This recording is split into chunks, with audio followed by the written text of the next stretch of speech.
औज़ुबिल्लाहिमिनश्शैतानिर्रजीम बिस्मिल्लाहिर्रहमानिर्रहीम। अस्सलाम वालेकुम व्यूअर्स, मेरा नाम है मोहम्मद हफीज़ुर रहमान। जैसा कि आप जानते हैं कि हमने जीसी की आउटलाइन के हिसाब से पाक स्टडी का कोर्स शुरू किया हुआ है।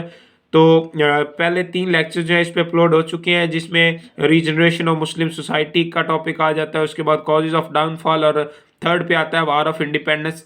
जो लास्ट लेक्चर है वार ऑफ इंडिपेंडेंस, उसमें मैंने वार ऑफ इंडिपेंडेंस के बारे में कुछ चीज़ें आपको बताई थी, ताकि आपको थोड़ा सा जो है वो उसके बारे में पता चल जाए कि ये जो वार है वो किस तरह की थी, और जो है वो उसकी जो इमीडिएट कॉज यानी शुरू कहाँ से हुई, ये भी मैंने बताया था।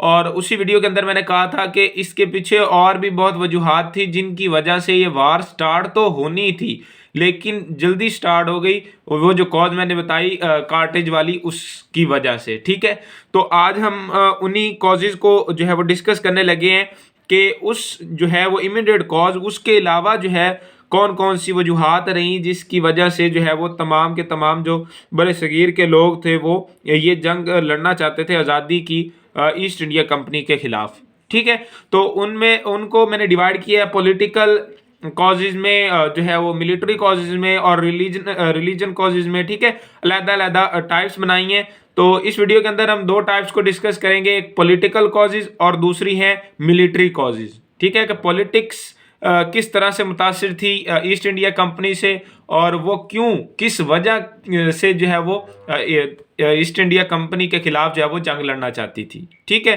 तो सबसे पहले हम स्टार्ट करते हैं पॉलिटिकल कॉजेज से। तो यहाँ पे मैंने लिख दिया causes of war of independence, ये टॉपिक है। ठीक है, पॉलिटिकल कॉजेज जो हैं उसमें सबसे पहली जो वजह थी वो है डॉक्ट्रिन ऑफ लैप्स। ठीक है, ये एक पॉलिसी थी, ये जो है ना डॉक्ट्रिन ऑफ लैप्स, इसके तहत इस पॉलिसी का मैं थोड़ा सा आपको पहले बताता हूँ, फिर मैं आपको जो है वो ये इंग्लिश पढ़ के भी समझा दूंगा, आपको अच्छे से समझ आ जाएगी। पहले बात को जरा गौर से सुने। डॉक्ट्रिन ऑफ लैप्स जो है ये एक तरह की पॉलिसी थी जो ईस्ट इंडिया कंपनी ने दी थी। उनका कहना था कि अगर कोई बादशाह अपनी मेल औलाद यानी किसी जैसे वारिस नहीं होता, बादशाह के आगे वारिस होते थे उनके बेटे जो होते थे, ठीक है, तो वो आगे बादशाह को संभालते थे। तो इस पॉलिसी के तहत अगर कोई बादशाह अपनी जो है वो नर औलाद के बिना जो है वो डेड हो जाता है, फौत हो जाता है, ठीक है, तो उसकी जो स्टेट होती है जिस पे वो बादशाह कर रहा होता है, वो जो है वो अनेक्स कर ली जाएगी ईस्ट इंडिया कंपनी की तरफ से, यानी ईस्ट इंडिया कंपनी उस पर कब्जा कर लेगी। उम्मीद है कि बात की आपको समझ आई होगी। आसान सी बात है, कोई ऐसी मुश्किल बात नहीं है। ठीक है, तो ये चीज़ यहाँ पे मैंने लिखी है, आसान अल्फाज के अंदर लिखी है। तो ये एक बहुत बड़ी वजह बनी जो है वो पॉलिटिकल कॉज, यानी एक बना वजह बनी, सियासी वजह बनी वार ऑफ इंडिपेंडेंस की। ठीक है, तो ये सियासी वजूहात के अंदर शामिल है कि इसमें सियासत जो है वो इफेक्ट हो रही है। ठीक है, तो देखो यहाँ पे मैंने इंतहाई आसान अल्फाज में लिखा, और ये भी लिखा है कि किन किन स्टेट्स को उन्होंने जो है वो अनेक्स किया था। तो देखें, दिस अनेक्सेशन पॉलिसी, अनेक्सेशन समझ आइए कि कब्जा करने वाली, यानी वो सारी स्टेट को ही अपने अंदर ईस्ट इंडिया कंपनी के जो जिस पे हुकूमत कर रही थी जिन इलाकों में, तो उसी के अंदर शामिल कर लेती, यानी वो अपने हुकूमत के अंदर ले आती उसको। ठीक है, तो this annexation policy became the main political cause according to this policy। अब ये मैं पॉलिसी के बारे में बता रहा हूँ कि ये है क्या। princely states would automatically annexed if the ruler dead without a legal male heir। समझ आइए, सारी चीज मैंने समझा दी आपको। उसके बाद मैंने ये भी बताया कि कौन कौन सी स्टेट्स जो हैं वो उनको अनेक्स किया गया इस पॉलिसी के तहत। तो झांसी, सतारा, जैतपुर, रंगपुर, ठीक है, ये सारी स्टेट्स जो है वो अनेक्स की गई ईस्ट इंडिया कंपनी की तरफ से। ठीक है, ईस्ट इंडिया कंपनी, EIC, मैं इसको शॉर्ट फॉर्म में लिख रहा हूँ। ठीक है, दिस पॉलिसी अनॉयड इम्परर्स। तो जो उस वक्त हुकूमत फिर करते थे उन स्टेट्स पे, तो उनको ये जो है वो नागवार रहा, उनके लिए ये जो है वो गुस्से का बायस बने। ठीक है, ये पॉलिसी जो है, तो ये चीज़ मैंने यहाँ पे लिखी है, इंतहाई आसान अल्फाज में है। तो ये सबसे पहली जो है वो पॉलिटिकल वजह बनी। तो और ये इन्होंने क्या किया, ये अपनी हुकूमत को जो है वो फैला रहे थे। ईस्ट इंडिया कंपनी जो है वो अपना कंट्रोल दिन ब दिन जो है वो बढ़ा रही थी इंडिया के ऊपर। तो ये झांसी, सतारा, जैतपुर, ये 1850 के बाद हर एक दो साल बाद, हर एक दो साल बाद जो है वो इनमें से एक स्टेट को कर करके उन्होंने बहुत सारी स्टेट्स जो है वो अपनी हुकूमत के अंदर जो है वो शामिल कर ली थी। ठीक है, तो उसके बाद देखें, नेक्स्ट चलते हैं। नेक्स्ट जो है वो कौन सी वजह बनी, पॉलिटिकल कॉज कौन सी बनी। देखो, पॉलिटिकल पॉलिटिक्स में कौन कौन लोग आते हैं? पॉलिटिक्स में देखो, या तो जो बड़े होते हैं, ठीक है, जैसे अब हम बात करते हैं तो जैसे देखो वो जो कौमी असम्बली में बैठते हैं, जो बड़े होते हैं, जो वजीर आजम होता है, ठीक है, फिर उससे नीचे MNA MPA। तो उस वक्त क्या होता था, उस वक्त ये MNA MPA का कंसेप्ट नहीं था, उस वक्त जागीरदारों का कंसेप्ट था, ठीक है। तो लैंड लॉर्ड्स जो होते थे, यानी जो बादशाह होता था ना, वो क्या करता था कि वो लोगों को जो है वो लैंड अलॉट कर देता था कि आपके पास इतनी लैंड है जी, ठीक है, आपने इस रियासत को या इस इलाके को, जो मखसूस इलाका होता था, उसको संभालना है आपने, ठीक है। जैसे यहाँ पे अब होता है MNA MPA होते हैं, ठीक है, तो वो संभालते हैं छोटे इलाकों को। तो उस वक्त जो है वो ये सिस्टम हुआ करता था, जागीरदाराना निज़ाम हुआ करता था। तो क्या हुआ कि जो ईस्ट इंडिया कंपनी है, उसने जो लैंड लॉर्ड्स थे उनसे ज़मीनें वापस ले ली। तो इस वजह से जो है वो लैंड लॉर्ड्स, यानी जो बड़े बड़े थे, अब देखो वो तो कोई और काम भी नहीं करते थे, वो तो बस क्या था, सुकून से वो रह रहे थे, अपनी ज़मीनें उनको मिली हुई थी, उन्होंने आगे दी हुई थी किसानों को, और उनसे सुकून से जो है वो पैसे ले रहे थे, ठीक है। जैसे अब यहाँ पे जैसे ठेका कहते हैं, जैसे यानी ठेके पे ज़मीन दे देते हैं, तो उस तरह का इन्होंने निज़ाम बनाया हुआ था, और सुकून से अपना जो है वो शानदार ज़िंदगी गुजार रहे थे। और ये जब ईस्ट इंडिया कंपनी ने वापस ले ली, तो इससे जो है वो लैंडलॉर्ड्स भी जो है वो भी गुस्सा हो गए, वो भी अपनी ज़मीनें वापस लेना चाहते थे और आज़ादी चाहते थे ईस्ट इंडिया कंपनी से, ठीक है। तो ये भी एक वजह बनी कि जो लैंडलॉर्ड्स हैं ये पॉलिटिकल वजह में आते हैं, ठीक है, कि ये वार ऑफ इंडिपेंडेंस में शामिल होना चाहते थे, या उनके खिलाफ जो है वो जंग लड़ना चाहते थे, ठीक है, ताकि अपनी ज़मीनें बैक ले सकें। देखो ये मैंने लिखा है taking back land from landlords. तो लैंडलॉर्ड से जो उन्होंने ज़मीनें वापस ली, ये भी एक वजह बनी, ठीक है। In order to gain support, emperor used to allot properties. कोई कहता है कि मैंने बता दिया कि इंपीरियर्स जो उस वक्त के थे ना इंडिया के अंदर, वो क्या करते थे, वो अपनी सपोर्ट हासिल करने के लिए, यानी उनके काम आसान हो जाए, ठीक है, सपोर्ट हासिल करने के लिए क्या करते थे, ज़मीनें, प्रॉपर्टीज देते थे। अब देखो ना, एक ही बादशाह इतने बड़े वसी और रेज इलाके पे तो नहीं कर सकता ना हुकूमत, तो वो इसी तरह से उस वक्त हुकूमत करते थे कि वो उन्होंने नीचे रखे होते थे लैंडलॉर्ड्स, तो उनको वो जो है वो ज़मीनें देते थे, बदले में वो उनसे काम लिया करते थे, ठीक है। तो east India company reverse this policy, इस पॉलिसी को रिवर्स कर लिया, और दिस एक्शन अनॉयड लैंडलॉर्ड्स। ये सारी चीज़ें मैंने आपको बता दी हैं। और ये ईस्ट इंडिया कंपनी उस वक्त जो है वो काफ़ी जो है काफ़ी कंट्रोल बना चुका था। अब आप ऐसे भी सोचेंगे कि ऐसे कैसे हो गया जी, वो ये और कोई उनको रोकने वाला नहीं था ईस्ट इंडिया कंपनी को? नहीं, ऐसा नहीं है। तो जो मुगल अंपायर थे ना, मुगल अंपायर थे, ठीक है, जो मुगल अंपायर था वो बहुत वीक हो चुका था। ये उन्होंने क्या किया हुआ था, बहुत सारे जो जंगे, उन्होंने पहले जंगे लड़ी ईस्ट इंडिया कंपनी ने, जो मेन जंगे बक्सर की और प्लासी की, तो उसी से इनको बहुत ज़्यादा कंट्रोल हासिल हो गया था। और बाद में तो जो आए वो बिल्कुल ही वीक थे, ठीक है, तो वो अब संभाल नहीं सके अच्छे से इंडिया को। तो इस वजह से ये जो है ईस्ट इंडिया कंपनी दिन ब दिन जो है वो सारे इंडिया पे काबिज होती गई, ठीक है। तो यहाँ तक हो गया। तो इन पॉलिसी से आपको ये भी लग रहा है कि क्या कर रहे हैं, ये अपने इलाकों को फैला रहे हैं, एनेक्स कर रहे हैं स्टेट्स को भी, और ज़मीनें भी वापस ले रहे हैं। तो अपना ये कंट्रोल बनाते जा रहे हैं, बनाते जा रहे हैं। तो जाहिर बात है कि जब ये अंधाधुंध अपना कंट्रोल बनाएंगे तो इनसे नाराज़ तो होंगे लोग, ठीक है। बादशाह भी नाराज़ हुए, ये जो ज़मीनें वापस ली उससे लैंडलॉर्ड्स भी जो है वो भी नाराज़ हुए, ठीक है। अब उसके बाद नेक्स्ट जो है, ये बहुत ही मज़े की जो है वो एक इन्होंने पॉलिसी बनाई। आपको भी सुन के देखें हैरानी होगी कि ऐसा भी होता है। तो मैं चलता हूँ नेक्स्ट पे। अच्छा जी, तीसरी पॉलिसी जो थी ना, उन्होंने ये भी पॉलिसी थी उनकी कि सब्सिडरी अलायंस। ये आप मुआहदा कह लें कि वो करते थे बादशाहों के साथ, ये जैसे भी आप इसको पॉलिसी समझ लें, ठीक है, जो भी है। तो according to this policy, ruler had to pay for the subsidiary forces. अब ये सब्सिडरी फोर्सेज क्या है, इससे पहले जो है मैं आपको थोड़ा सा एक्सप्लेन करता हूँ। आपको इसी समझ जब आ जाएगी ना, तो ये सारी जो है इंग्लिश मैंने आसान अल्फाज में लिखी है, वो ये आपको वैसे ही समझ आ जाएगी, ठीक है।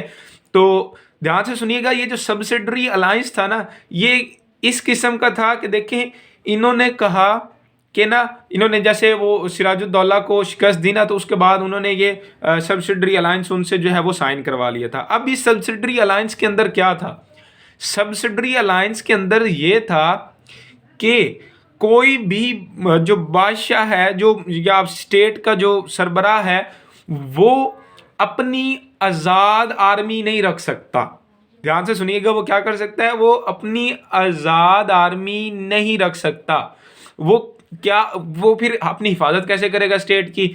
तो वो अपनी हिफाजत के लिए क्या करेगा, वो ईस्ट इंडिया कंपनी की फोर्स जो है वो अपने स्टेट के अंदर रखेगा, आर्मी जो है वो अपनी स्टेट के अंदर रखेगा और क्या करेगा, वो उसका सारे का सारा खर्चा, यानी उसके जितने भी हैं ज़रूरियात उस फोर्स की, जिसको सब्सिडरी फोर्स का नाम दिया गया, उसकी सारे के सारे अखराजात उठाएगा। ठीक है, तब देखिए ये इन्होंने एक तीर के साथ दो तीन शिकार कर दिए जो अंग्रेज थे। उन्हें एक तो वो अपनी आर्मी को फैला रहे थे, ठीक है, और देखिए ऊपर से उनका कोई खर्चा भी नहीं हो रहा। कितनी मजे की बात है कि देखो उनका काम भी हो रहा है और खर्चा भी नहीं हो रहा। खर्चा भी किन का हो रहा है, जो इंडिया के एम्पियर्स हैं, और आर्मी किसकी बढ़ रही है, वो ईस्ट इंडिया कंपनी की बढ़ रही है। उम्मीद है कि आपको पॉलिसी की समझ आई होगी। ठीक है, पॉलिसी क्या है कि कोई भी आजाद आर्मी अपनी नहीं रख सकता जो ईस्ट इंडिया कंपनी के मातहत होते थे। ठीक है, तो वो क्या करते थे, वो अपनी अपने फोर्सेस को स्टेट के अंदर रखते थे और खर्चा किसको उठाना होता था, खर्चा उसी स्टेट का जो सरबराह रहता था, वो सरबराह खुद नहीं बनते थे, सरबराह उसे ही रहने देते थे जब वो यानी फतह करते थे उसको। तो बदले में क्या करते थे कि अपनी बस आर्मी वहां पे जो है वो इम्प्लीमेंट कर देते थे और उनका खर्चा जो है वो सारा इंपीरियर्स ने उठाना होता था इंडिया के। ठीक है, तो ये आ गया। और अच्छा, एक और मजे की बात, एक काम तो ये हो रहा है कि उनकी आर्मी बढ़ रही है। अब इसी पॉलिसी के अंदर एक काम और भी हो रहा है, उनका जो है वो लैंड भी जो है वो बढ़ रही है। अब वो किस तरह से, उनका एरिया जो है सल्तनत का वो भी बढ़ रहा है ईस्ट इंडिया कंपनी का। अब वो किस तरह से, देखो इसी का नेक्स्ट पार्ट में पढ़ता हूँ थोड़ा सा, फिर आपको समझाता हूँ। And if they fail to make payment then part of their territory was taken as penalty. अब इस बात को समझे, कहता है and if they fail to make payment, वो कहता है कि अगर जो सब्सिडरी फोर्सेस हैं उनको ये पे करने से नाकाम होते हैं, यानी इनके पास पैसे नहीं होते, तो फिर जुर्माने के तौर पर, पेनल्टी के तौर पर उन्हें क्या करना होगा, part of their territory was taken, उनकी जो जमीन है, जो स्टेट है, उसका कुछ हिस्सा जो है वो अपने, यानी कुछ हिस्सा जो है वो क्या कर लेंगे, अपने पास रख लेंगे ईस्ट इंडिया कंपनी। बिल्कुल कब्जा, वो स्टेट से जो है वो साइड्स जो कट ऑफ हो जाएगा, यानी जो हिस्सा पेनल्टी का होगा, और वो ईस्ट इंडिया कंपनी के अंदर शामिल हो जाएगा। अब देखें दो काम हो रहे हैं, ईस्ट इंडिया कंपनी ने दो काम, एक तीर से दो शिकार कर दिए। एक ये कर रहे हैं कि अपनी फौज को बढ़ा रहे हैं, अपनी आर्मी को बढ़ा रहे हैं और खर्चा भी नहीं हो रहा, और दूसरा काम ये है कि वो ज़मीनों को भी अपनी को बढ़ा रहे हैं और अपना कंट्रोल जो है वो ज़्यादा कर रहे हैं। समझ आई है, इंतहाई आसान है। उसके बाद जो, अब ये देखें अगर ऐसा होगा तो जैसे अवध और Hyderabad was affected by this policy, तो ये स्टेट्स थी, ये इस पॉलिसी के तहत जो है वो इनके जो रिप्रेजेंटेटिव्स थे, जो सरदार थे, जो सरबराह थे, उन्होंने ये सब्सिडरी अलायंस जो है वो साइन किया हुआ था।